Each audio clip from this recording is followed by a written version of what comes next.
ফুলফুল দেশে বলবেন যে আব্বা আপনি এটা ভুল বলতেছেন, আপনি আমার গালাগাল করবেন। আলহামদুলিল্লাহ, আসলে ফুলফুলের কথাই বাস্তব হয়ে গেছে, ফুলফুলের গালাটা হুজুর গালাগাল করেছেন। তো যাই হোক, এখন আমি যে কথাটা বলার উদ্দেশ্য আপনাদের সাথে হাজির, আমি কালামে কাদিম থেকে ফুরকানে হামিদ থেকে কোন আয়াত কারিমা তেলাওয়াত করেছি। আল্লাহ তাআলা বলেছেন জাআল হাক্কু ওয়া জাহাদাল বাতিল ইন্নাল বাতিলা কানা যাহুকা। আসলে বাতিল যাই কিছু করুক না কেন, সত্য এটা সত্য প্রকাশিত হবে। সুবহানাল্লাহ, এটাকে কেউ ফেলে রাখতে পারবে না। আর হুজুর ছিলেন আল্লাহর ওলি, তিনি যে আল্লাহর ওলি ছিলেন এটার বাস্তব নজরানা আপনারা দেখতে পাচ্ছেন।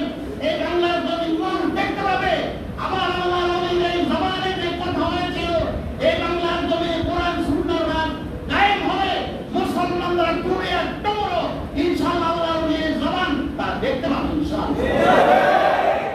হুজুর কিরকম আল্লাহর ওলি ছিলেন, আমি এখানে যেহেতু সময় স্বল্পতা পিছনে হুজুর আছেন, আমাদের বন্ধু মাওলানা তারেক মাওলানা সাহেব আছেন এখানে, আমি শুধু একটা স্মৃতি স্মরণ করে শেষ করবো, যেহেতু আমাদের সময় মুসলিরা অপেক্ষা করছে। স্মৃতি স্মরণটা হলো, হুজুর রয়ে গেছে দুবাই থেকে আসতেছে, আমি আর ফুলফুল আমরা দুজনে গেলাম মদিনা শরীফ। হুজুর বললেন তো তোমরা দুজন মদিনায় আসো। হুজুর আসলেন মদিনায়, আল মদিনা তু মানাজিরি ওই হোটেলে উঠলাম। হুজুরের ওখানে দেখাশোনার দায়িত্ব হলো মুর্তজা অর্থাৎ শাহ আব্দুল জব্বার রহমতুল্লাহ আলাইহি বাইতুল বিশে হুজুরের জামাতা মুর্তজা ভাই হলো দায়িত্বে, উনি তাকে হুজুরকে আব্বা রাখতেন। তো আমরা ওই হোটেলে উঠলাম, ওঠার পরে তো আমরা ওই রাতে একটা প্রোগ্রাম ছিল, প্রোগ্রাম সেরে আমরা মক্কা শরীফ আসলাম। মক্কাতে এসে যে হোটেলে উঠলাম, হুজুর আমাদের অনুরোধ রাসিনি আমরা হয়তো রাতে উমরাটা সারাইলে ভালো হয়। তো রাতে উমরা হুজুরের সাথে একসাথে উমরাটা সারাইলাম। উমরা সারানোর পরে যেহেতু জুমারাত্রি সকালবেলা ফজরের নামাজের পর আমরা ঘুমিয়ে গেলাম। পরের শুক্রবারে হুজুর 10টার দিকে উঠে আমাদেরকে ডাকতেছেন। আমাদের ডাক্তারবাবু বললেন, এ তোমরা এখনো ঘুমাচ্ছ, আমার বয়স হয়েছে, তোমরা 10টা বেজে গেল, আজকে কোন দিন, এভাবে ঘুমাইতে হতো তোমরা, আজকে শুক্রবার, কি হয়ে গেল? তাড়াতাড়ি চললাম, পুরোনো শরীরটা একটু খারাপ ছিল। বললো যে দোস্ত আমি তো যেতে পারবো না, আপনার সাথে তুমি যাও। গেলাম হুজুরের সাথে, সেখানে সাইন করে, সেখানে সাইন হয় ওই জায়গায় দেয়া ওই গাছার হোক ওই দিকে আমরা যেখানে বসলাম, হুজুর খেলাম দিয়ে একটু বসলেন ওখানে। ওখানে সাপা মারবার পাহাড়ে সাইন করে ওরা চিন্তা উঠতেছে, আমার ওখানে কি কিছু আছে? আমি ভালো চিন্তা আছে বললাম, শুনলে বললো। তো বললো যে আরে এমন এক জায়গায় বসলাম, কোরআনও নাই, আল্লাহর ঘরও দেখতে পাবো না। কোন জায়গায় বসলাম আছি, আল্লাহ কি আর কি ভালো আছে, শুক্রবার এমন একদিন এমন একটা ঘুম দিলাম তোমরা, আমিও টের পাইলাম না। মানে এখন কোরআনটা তেলাওয়াত করতে পারলে উনি খুব শান্তি পাবেন, এরকম একটা ভাব ওনার মনের ভিতরে। আল্লাহর কসম, আমি বাস্তব দেখলাম এই কথা বলার সঙ্গে সঙ্গে সুদর্শন এক লম্বা প্যারামের কাপড় পরা, খুব সুন্দর, একদম এসে একটা কোরআন আমার হাতে তুলে দিল। আমি তখন আমি একটু ই করে বললাম, চোখ করে বললাম যে ভালো কোরআন শরীফ চাইলে পেয়ে গেলে চোখটাকে তসবি তালিম করে একটু লম্বা সময় কোরআনটা তেলাওয়াত করি। প্রায় 1.5 ঘন্টা নামাজের কায়দায় বসে, নামাজের কায়দায় ওখানে এইভাবে বসে তেলাওয়াত করলেন। এখন আমাদের বলতেছেন যে যাক কোরআন তো পাইলাম, রাখার তো জায়গা নাই, তার সাইন যেখানে করে হাদিস সাহেবরা দেখেছে ওই জায়গায় কিন্তু কোরআন শরীফ রাখার কোনো ব্যবস্থা নাই। তার কোথায় রাখবে এই কোরআন? এটা তো রাখা নামাজও পড়া যাবে না। এই কথা বলা মাত্র আরেকটা লোক সাইন করতেছে, আরেকটা লম্বা সদস্য আস্তে করে হুজুরের হাত থেকে কোরআনটা নিয়ে আগে চলে গেল। আল্লাহর ওলি যারা, আল্লাহ তাআলা তাদের জবানের ভিতরে, চোখের ভিতরে, হাতের ভিতরে হাদিস শরীফ আসছে। আল্লাহর ওলির জবান আল্লাহর জবান হয়ে যায়, তার কান আল্লাহর কান হয়ে যায়, তার কদম আল্লাহর কদম হয়ে যায়, তার চক্ষু আল্লাহর চক্ষু হয়ে যায়, যেটা বলে সেটাই হয়ে যায়। তিনি একটা কথা বলেছেন, সময় আসবে কিন্তু গর্ত খুঁজে পাবে না।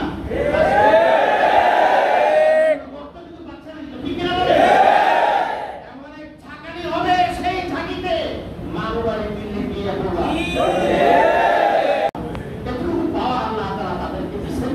আমরা এখানে আসছি উনি যে সমস্ত কাজ করে গেছেন এই বাকি কাজগুলো শেষ করার জন্য। উনি তো আসছেন, উনি দীর্ঘ 13 বছর যাবৎ তিনি যে বন্দী ছিলেন, উনি কিন্তু আল্লাহর মেহমান হিসেবে আল্লাহ তাআলার রেজামত তিনি হাসিল করেছেন। আমরা হুজুরকে পাই নাই, আমরা হুজুরকে 13 বছর তার সহযোগিতা পাই নাই, তার সাথে আমাদের অনেক সুযোগ সুবিধা কথা বলা দরকার ছিল, সেটা আমরা বঞ্চিত হয়েছি, কিন্তু হুজুর বঞ্চিত হয়। হুজুরের কিন্তু ইচ্ছা ছিল, হুজুরের সবসময় শহীদি তামান্না, হুজুরের শাহাদাতের তামান্না ইচ্ছা ছিল।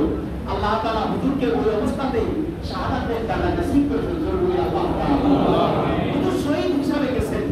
এখন আমাদের করণীয় কি? আমরা কি করতে আসি? এখানে আসি কেন? আমরা এখানে আসি তবে মুসলমান না, আমরা আসছি হুজুর যে সমস্ত কথা বলে গেছেন, উনি তো কোরআন হাদিসের বাইরে কোনো কথা বলছেন না। আপনারা দেখছেন, আমি গেটে দেখলাম যে হুজুরের যে ওসিয়তনামাটা লেখা আছে, এটি বুঝেছেন কবরের ব্যাপারে হুজুর যে ওসিয়তনামাটা লেখা আছে। এত বড় একজন আলেম, এত বড় দিনের একজন দায়ী, দিনের একজন রাইট, দিনের রাহারাম, এত বড় মুফাসসির, তিনি একদম আল্লাহ কিভাবে চিরনিদ্রায় শায়ী করেছেন, জান্নাতি মেহমান হিসেবে শুয়েছেন। আল্লাহ তাআলা হুজুরের কবরখানাকে জান্নাতের টুকরা দিয়া, জান্নাতের নূর দিয়া আল্লাহ যেন মাফ করে দেন। আমরা তারা যারা মুহিব্বিন, আমরা তাকে যারা মহব্বত করে দিয়া, আমাদের মহব্বতের কারণে হুজুর কোরআনের ভাষ কায়েম করার জন্য স্বপ্ন দেখেছেন, এই স্বপ্ন যেন বাস্তবে রূপ নেয়। জরুরি আল্লাহ শেষ দিকে আপনাদেরকে শুধু বলবো, দিনাজপুরবাসী আমার দুটো ভাই, আমি কিন্তু কলিজা দিয়ে ভালোবাসি, কিন্তু বুলবুল আমার বন্ধু, এখানে আমার আরেক বন্ধু আছে আল্লামা তারেক মানওয়ার, আমি কলিজা দিয়ে ভালোবাসি, যেটা আমাদের বন্ধু, আমরা প্রায় সবাই। এই দুটা ভাই এখানে আছে। আসলে একটা মৃত ব্যক্তি দুনিয়া থেকে চলে গেলে রাসূলুল্লাহ বলছেন, যখন মৃত ব্যক্তি চলে যায় 3টা জিনিস চালু হয়। 3টা জিনিস, কয়টা জিনিস? 3টা জিনিস। এক নম্বর হলো ওয়ালাদার সালেহা, নেক সন্তান যদি রেখে যায়, আলহামদুলিল্লাহ হুজুর কিন্তু বঞ্চিত হন নাই, নেক সন্তান রেখে গেছে, ঠিক কিনা বলেন? এমন এলেম, এমন বয়ান, এমন পত্রিকা যেটার দ্বারা মানুষ উপকৃত হবে, এমন লিখুই লিখে গেছেন যেটার দ্বারা মানুষ কিয়ামত পর্যন্ত উপকৃত হবে। ইনশাআল্লাহ হচ্ছে তো, সব জায়গায় হচ্ছে। এরপরে মসজিদ করে গেছেন, আর মসজিদ বাইতুল্লাহ, আল্লাহর ঘর করে গেছেন এখানে। এরপর মাদ্রাসা করে গেছেন, তার উপরে সিদ্দিকে মানুষ আমি যেটা মাদ্রাসা করে গেছে, সবগায় দাঁড়িয়ে হুজুর কোনোটাতে হুজুর বঞ্চিত হবে, আল্লাহ বঞ্চিত রাখেন না আমাকে। এই 3টা জিনিস চালু আছে। আলহামদুলিল্লাহ আপনাদেরকে বলবো, আপনারা সৌভাগ্যবান, আপনারা বড় ভাগ্যবান। আল্লামা সাইদি সাহেবের এরিয়ায় আপনারা জন্মগ্রহণ করতে হুজুরের মতো এরকম আজকে আমি তো বলবো, আজকে ঘোষণা দিচ্ছি, আমাদের কথা, আমাদের উঠা, আমাদের চলাফেরা, আমাদের সব কিছু থাকবে স্পষ্ট। হুজুর যে হুঙ্কার দিয়ে কথা বলে গেছেন, আমরা এখন হুঙ্কার দিয়ে কথা বলবো। বিদ্রোহী কবি বলে গেছেন, আমি যে অগ্নিগিরি, সে অগ্নিশিখা মিশন আত্মবিস্তিগিরি বেদিগিরি, বাঁচানো হয়ে পড়ে আছো আজ, হায় রে আত্মবোধা, তোমরা জাগিলে সারা পৃথিবী হাইরে মিশন দোলা। সময় স্বল্পতা হেতু ব্যস্ততা, ঢাকায় আবার একটা নির্দিষ্ট প্রোগ্রাম আছে, প্রোগ্রামে যেতে হবে। উপস্থিত মুসলিয়ানদের কাছে দোয়া আছে, আমি এখানে শেষ করছি। আপনাদের কাছে দোয়া চাচ্ছি, দোয়ার কাছ থেকে আমি তো মুসাফির, আপনাদের কাছে দোয়া নিতে এসেছি। আলহামদুলিল্লাহ আমার কাছে খুব ভালো লাগলো। আল্লাহ তাআলা সবাইকে সেহতে কুল্লিয়া হায়াতে তাইয়্যিবা, শিফায়ে কামিলা আজরান কুল।